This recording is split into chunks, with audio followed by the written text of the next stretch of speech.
Have you ever boarded a train and wondered if you'd ever get off? What if your journey wasn't taking you to a destination, but instead dragging you deeper into your own nightmares? Tonight, we follow Artur, a weary man looking for peace, but finding only terror on the tracks of despair. Artur stood alone at the edge of the platform, the cold wind slicing through the fog that wrapped around the desolate train station.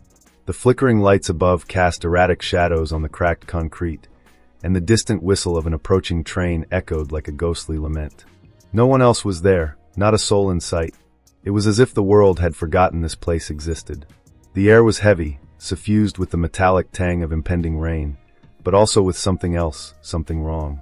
When the train finally screeched to a halt, its arrival was anything but ordinary. The old-fashioned locomotive loomed before him, its black steel gleaming unnaturally under the weak light.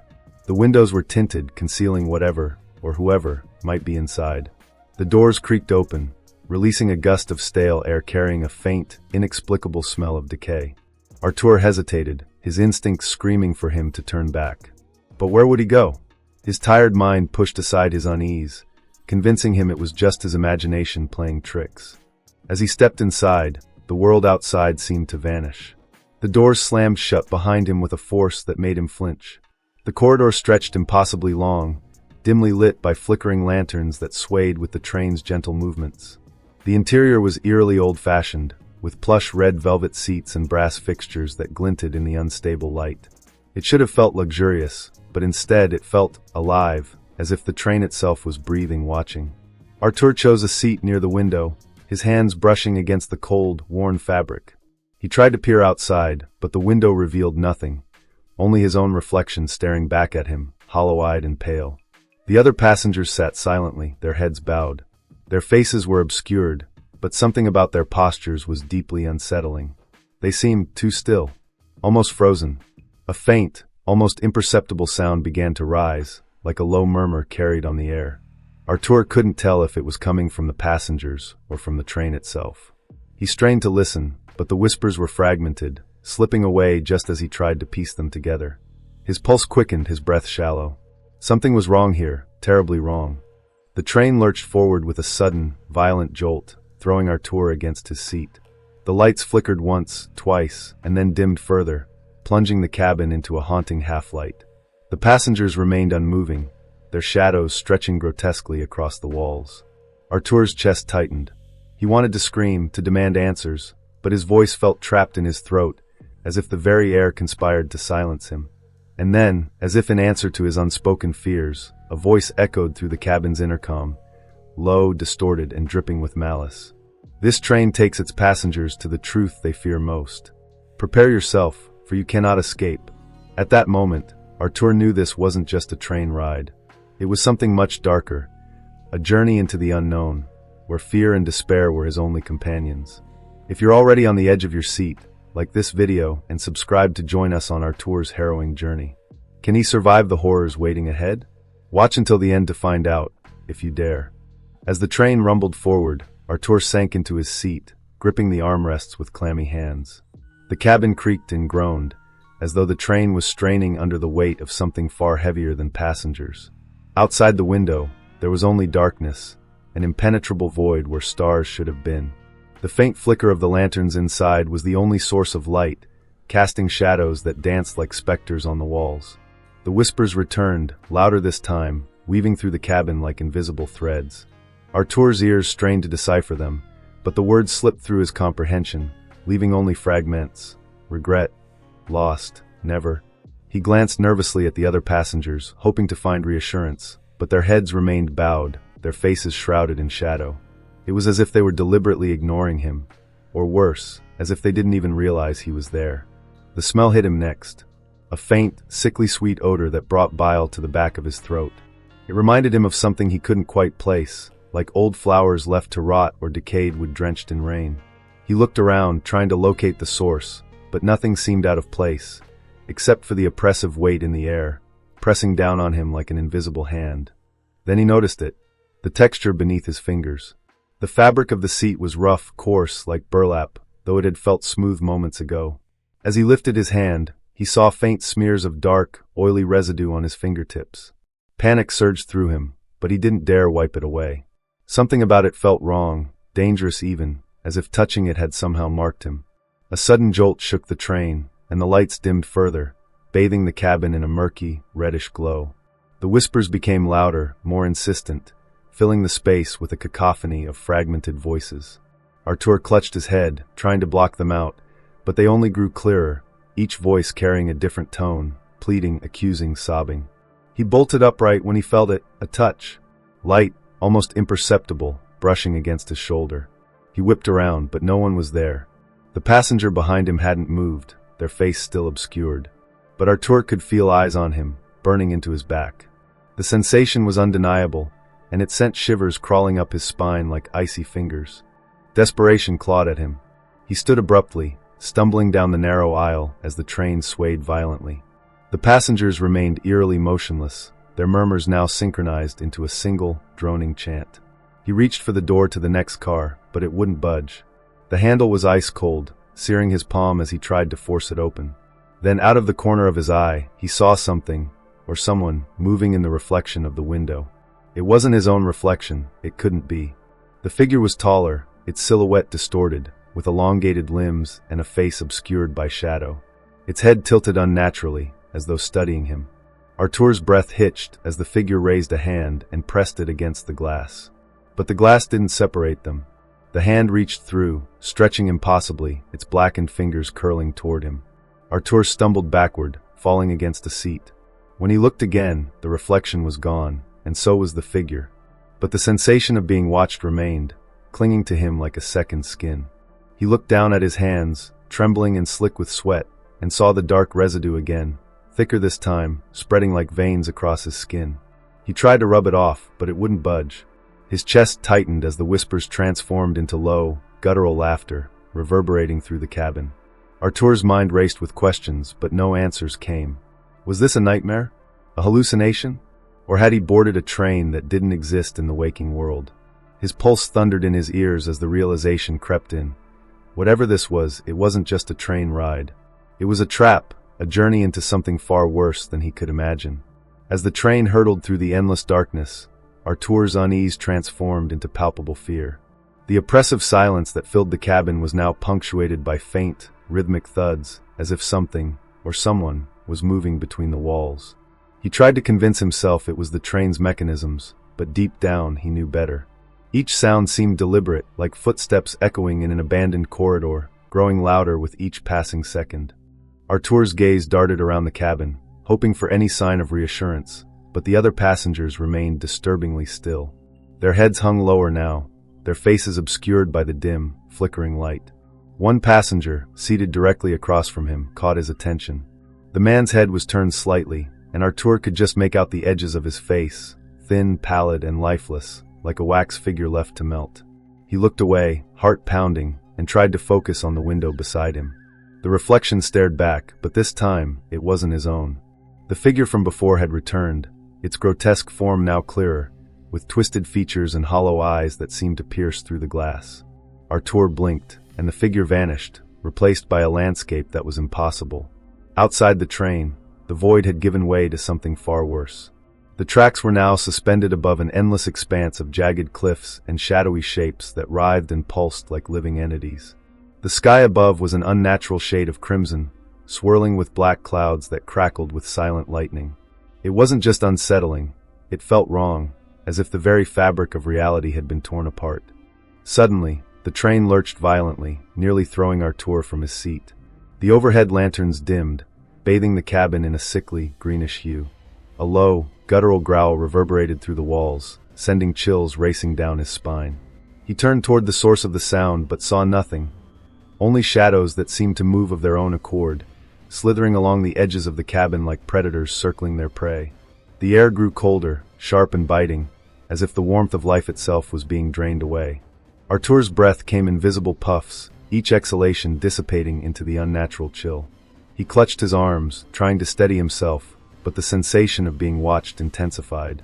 It wasn't just the passengers now, it was the train itself, alive and aware, its metallic groans and vibrations resonating like a heartbeat.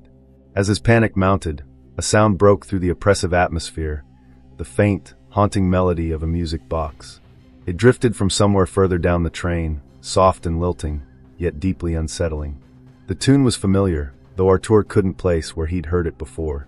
It called to him, pulling at the edges of his memory like a phantom whisper. Unable to resist, he rose to his feet, his legs trembling as he made his way down the aisle. The passengers didn't react. They remained as lifeless as statues. But as Artur passed them, he noticed something horrifying. Their faces, once obscured, were now fully visible. Each was frozen in an expression of sheer agony, their mouths stretched open in silent screams, their eyes wide with terror. The melody grew louder, more distorted, as Artur approached the door to the next car.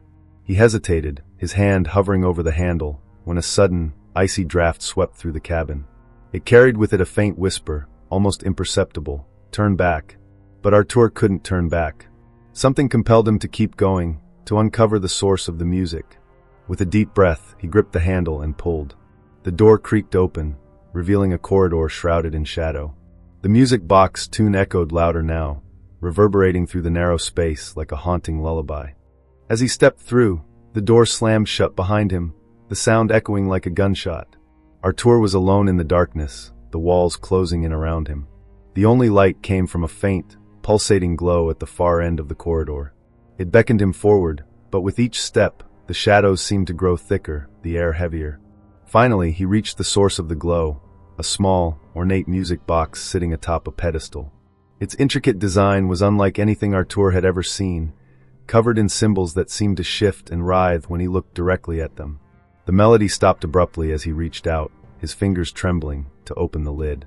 But before he could touch it, the shadows around him erupted, forming twisted shapes with hollow, glowing eyes.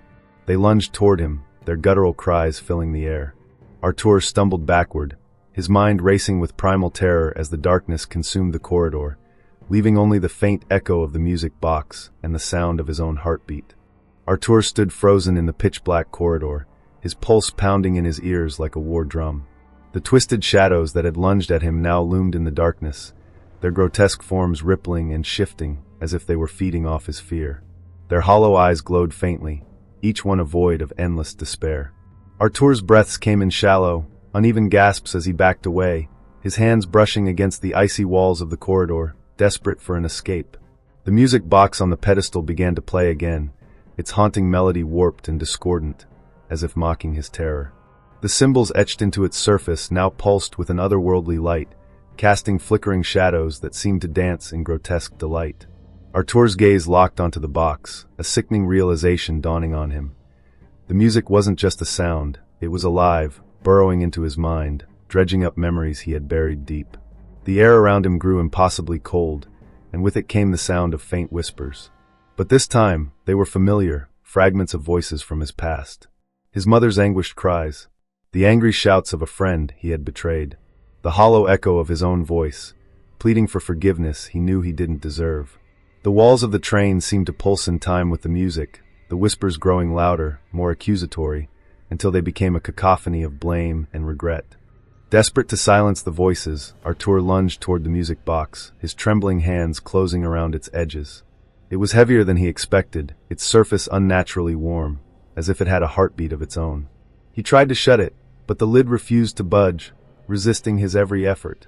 Instead, the box began to hum, a deep, resonant vibration that traveled through his hands and into his chest, filling him with a paralyzing dread. And then it happened. The train lurched violently, throwing Artur to the ground. The music box slipped from his grasp and clattered onto the floor, its melody halting abruptly.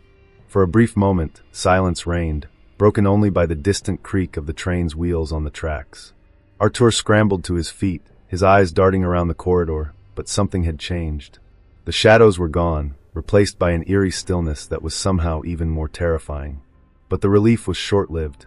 The corridor began to twist and warp, the walls bending as if the train itself was alive, contorting in agony.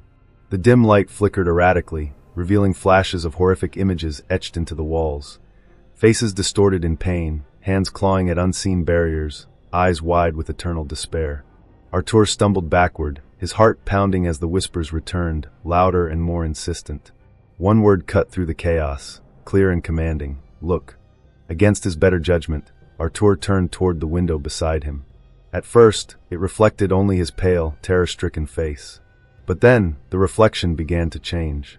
It showed a version of himself he didn't recognize, his features gaunt and hollow, his eyes sunken and lifeless. Behind him, shadows loomed, their twisted forms merging with his own, as if they were consuming him. The reflection reached out, its hand pressing against the glass.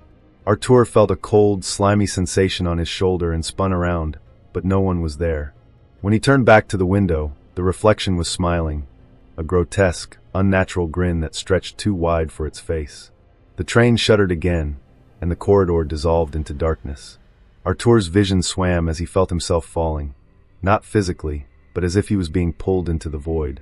The music box's melody returned, now a deafening roar, and with it came flashes of memories he didn't recognize, places he had never been, faces he had never seen, and horrors he couldn't comprehend. Suddenly, Artur jolted awake in his seat. The corridor, the shadows, the music box, all of it was gone. The train was silent again, the passengers seated in their usual, lifeless positions. He clutched the armrest, his breath coming in shallow gasps as he tried to steady himself. But something was wrong. His reflection in the window didn't match his movements. It sat still, its hollow eyes fixed on him, and its lips curled into that same, horrifying grin. Artur sat motionless in his seat, his eyes locked onto the window. The reflection stared back at him, but it wasn't his own, it couldn't be. The figure's hollow eyes seemed to follow him, its smile frozen in a sinister curve that sent waves of cold dread coursing through his body. Artur clenched his fists, refusing to blink, as if looking away would give the reflection permission to move. Finally, he tore his gaze away and turned toward the cabin, desperate to find something, anything, that could anchor him to reality. But the scene around him offered no comfort. The passengers were still eerily still, their heads bowed, their faces hidden in shadow. A soft, almost imperceptible murmur filled the air, rising and falling like the breath of something alive. Artur stood abruptly, his knees shaking, and began moving through the aisle, his eyes scanning for any sign of normalcy. He stopped abruptly at one of the seats. Resting on the cushion was a newspaper, yellowed with age, its corners curled and brittle. The headline screamed at him in bold letters. Missing persons surge as mysterious train sighted again. Artur's throat tightened as he scanned the article, the words blurring together as panic set in. Names and faces stared back at him, hundreds of them, each with a date of disappearance. His heart skipped a beat when he saw the most recent name, Artur Novaes. His breath hitched as he stumbled backward, clutching the paper like a lifeline. The date of the article was decades old, yet somehow impossibly it bore his name, his face, staring back at him from a grainy black and white photograph. The train groaned beneath his feet, the sound reverberating like a warning, as if it knew he had uncovered something forbidden. Artur's mind raced. He tried to convince himself it was a mistake, a cruel joke, but the unease gnawing at him told a different story. This train wasn't just a vessel. It was a trap, a liminal space where time and reality twisted into something unrecognizable. He moved to the next car, his footsteps echoing in the unnervingly quiet cabin. The door groaned open, revealing a scene that made his blood run cold. The walls of the new car were adorned with photographs, hundreds, maybe thousands, each depicting a passenger who had once boarded this train. Their faces were contorted in fear, their eyes wide with the terror of whatever fate had befallen them. In the center of the car stood a small, rusted table. On it sat a stack of journals, their covers worn and stained. Artur hesitated before picking one up. The pages were filled with frantic scrawls, desperate messages from those who had come before him. Words like trapped, don't trust them, and no escape leapt out at him, etched into the paper with such force that some pages were torn. But it was the final page that sent a chill through his core. Written in bold, jagged letters were the words, "The train reflects your sins. It shows you what you've tried to hide." As he read the words, flashes of his past began to surface, moments he had buried deep, things he had refused to confront.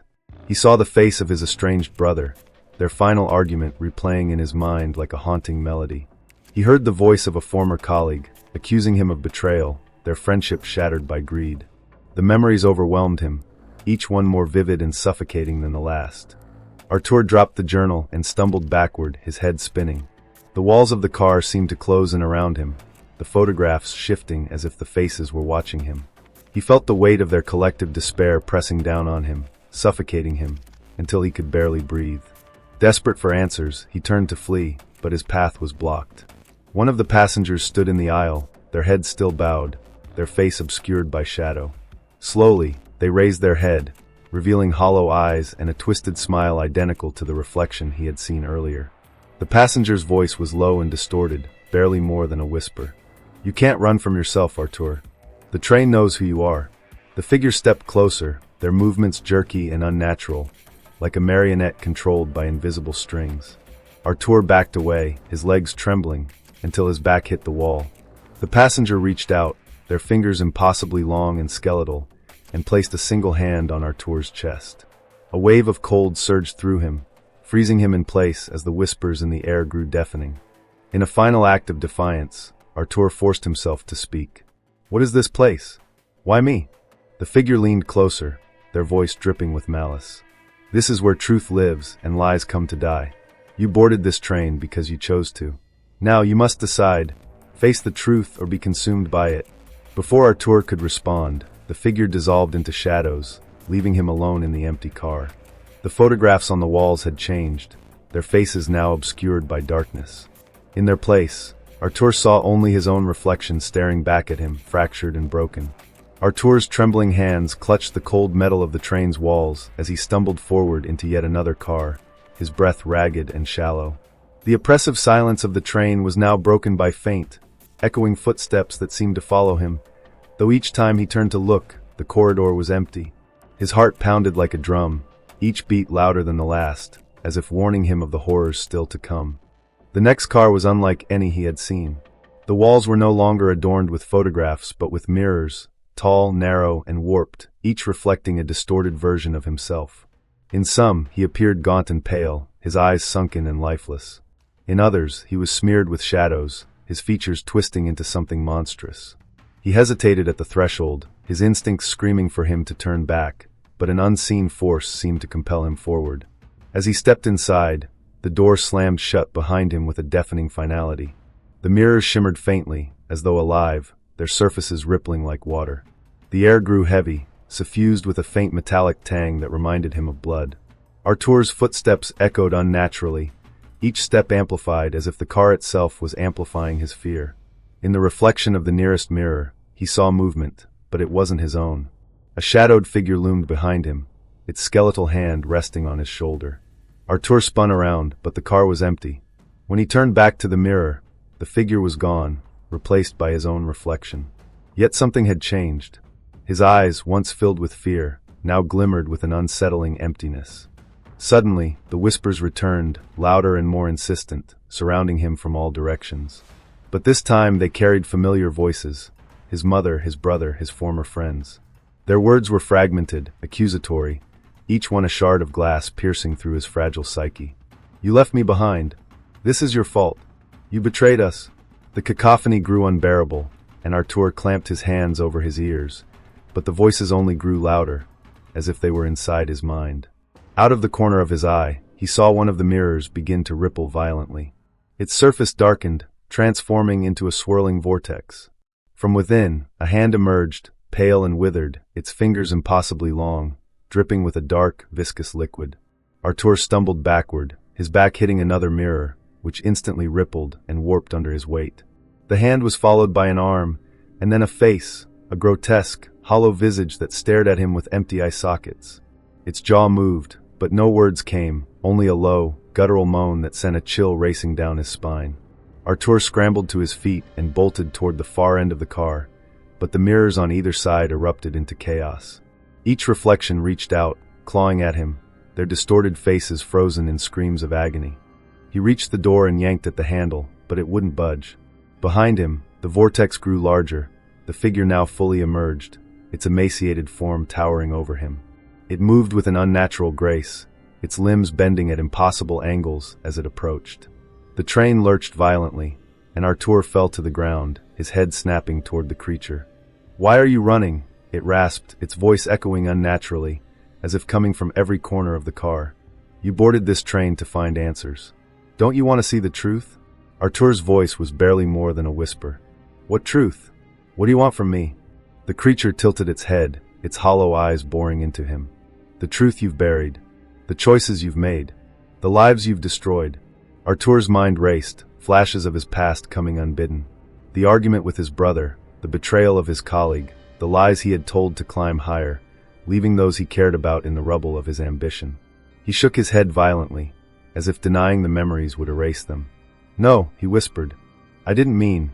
"You meant every word," the creature interrupted, its voice sharp and cutting. "And now, you must face the consequences." The mirrors began to crack, spiderweb fractures spreading across their surfaces. Through the cracks, Artur saw glimpses of something horrific, other passengers, trapped in eternal torment, their faces twisted in expressions of endless suffering. He saw his own reflection among them, staring back at him with a cold, resigned expression. Desperation overtook him. He threw himself at the door, pounding against it with all his strength. "Let me out," he screamed, his voice hoarse and broken. The creature laughed, a hollow, bone-chilling sound. "You can't escape yourself, Artur. The train is part of you. It always has been." The door finally gave way, and Artur stumbled into the next car, the creature's laughter echoing behind him. The door slammed shut, leaving him gasping for air. But as he looked around, his heart sank. The next car was no sanctuary. It was darker, colder, and filled with shadows that seemed to pulse with malevolence. Artur was no longer running from something external. He was running from himself. Artur's trembling steps carried him into the next car, a space unlike any he had encountered so far. The air here was heavier, suffused with an acrid smell that burned his nostrils. The flickering light overhead cast long, jagged shadows that seemed to move with a life of their own. The walls were lined with ancient clocks, their hands spinning wildly, as if mocking the very concept of time. The cacophony of ticking was maddening, each click reverberating in his skull like the beating of a war drum. In the center of the car stood a massive, ornate chair, its dark wood carved with grotesque faces that twisted and writhed as if in agony. Chains hung from its arms and legs, their metal rusted and stained with something that looked disturbingly like dried blood. Artur's breath hitched at the sight of it, his mind screaming at him to turn back, but the door behind him had already sealed shut with a resonating thud. He was trapped. A low, guttural laugh echoed through the car, sending shivers racing down his spine. From the shadows, the skeletal figure emerged once more, its movements slow and deliberate, as if savoring his fear. Its hollow eyes seemed to pierce through him, and when it spoke, its voice was a chilling symphony of whispers and growls. "Welcome, Artur," it rasped, gesturing toward the chair. "Your seat awaits." Artur shook his head violently, stumbling backward. "No," he whispered, his voice barely audible. "I don't belong here. This isn't real." The creature tilted its head, an almost mocking gesture. "Oh, but it is. Every decision, every lie, every betrayal has led you to this moment. The train is merely a mirror, reflecting the path you've carved for yourself." The clocks on the walls began to slow, their erratic spinning settling into a synchronized rhythm. The ticking grew louder, each beat filling the room like a hammer striking an anvil. Artur clutched his head, trying to block out the sound, but it was relentless. Through the deafening noise, memories began to flood his mind, each one sharper, more vivid than the last. He saw his brother, standing in the rain, shouting words of anger and betrayal. He saw his colleague, staring at him with eyes full of hurt and disbelief. He saw himself, walking away from it all, his back turned to the wreckage he had left behind. The pain in their faces was unmistakable, and it crushed him under its weight. "No!" Artur shouted, his voice cracking. "It wasn't supposed to be like this." "I didn't mean..." "Didn't mean what?" the creature interrupted, its voice cold and unforgiving. "To hurt them? To destroy them? Intentions mean nothing here. Only actions." Artur fell to his knees, tears streaming down his face. The weight of his guilt was suffocating, an invisible chain binding him to the cold floor. The creature stepped closer, towering over him, its skeletal fingers reaching out to lift his chin. Its touch was icy, sending a jolt of pain through his body. "Face it," it hissed. "There is no redemption. Only the truth." The room darkened, the clocks fading into shadows, until only the chair and the creature remained illuminated. Artur felt the chains around it begin to move, slithering like serpents, reaching for him. He tried to crawl away, but the chains coiled around his limbs, dragging him toward the chair. His screams echoed through the car, mingling with the creature's laughter. As the chains secured him to the chair, the creature leaned in close, its hollow eyes boring into his soul. "Now you will see," it whispered. "Now you will understand." The room around him dissolved, replaced by a surreal, nightmarish landscape. He was no longer on the train, but in a desolate wasteland, the ground cracked and barren, the sky a swirling mass of black and crimson. Shadows moved all around him, whispering his name, their voices filled with anguish and accusation. From the shadows, figures began to emerge, his brother, his colleague, and countless others he didn't recognize but somehow knew he had wronged. Their faces were twisted with pain, their eyes filled with sorrow. They surrounded him, their voices rising in a crescendo of despair. Artur screamed, thrashing against the chains, but they held firm. The creature stood beside him, watching with a cruel satisfaction. "This is your truth," it said. "The lives you've touched, the pain you've caused. You cannot escape it. You cannot deny it." The figures reached out, their hands cold and unrelenting as they gripped his arms, his legs, his chest. Artur felt himself sinking, being pulled into the ground, the wasteland swallowing him whole. As he was consumed by the darkness, the creature's voice echoed in his mind one final time. "This is where your journey ends. Welcome to eternity." As the suffocating darkness engulfed Artur, he felt himself falling, not through space, but through something intangible, a void that seemed to stretch infinitely. Whispers filled the air, circling him like vultures, their fragmented words clawing at his mind. Faces from his past swirled around him, distorted and grotesque, their eyes filled with blame and sorrow. He tried to scream, but no sound escaped his lips. It was as though the void had stolen his voice, leaving him powerless and small. Then, just as suddenly as it began, the fall stopped. Artur found himself standing on the cold, hard floor of a familiar space, the train cabin. The oppressive silence returned, broken only by the faint hum of the train as it sped forward. Everything appeared as it had been when he first boarded, the vintage seats, the flickering lanterns, the lifeless passengers. But something was off. The air was heavier, the light dimmer, and the shadows deeper. He glanced at his reflection in the window. His own face stared back, but it wasn't quite right. His eyes seemed darker, sunken, as if the void had left its mark. He turned away, unwilling to confront the changes in himself, and walked down the aisle, his footsteps echoing unnaturally. The passengers still sat in eerie stillness, their faces obscured, but now their heads seemed to turn slightly as he passed, following his movements. Or was it his imagination? At the far end of the car, he noticed something new, a door that hadn't been there before. Its surface was covered in strange carvings, symbols that pulsed faintly with a dark, red glow. He hesitated, his instincts screaming at him to stay away, but an inexplicable pull drew him closer. The door seemed to breathe, its surface rippling like the surface of a disturbed pond. He reached out, his fingers trembling as they brushed against the cold metal.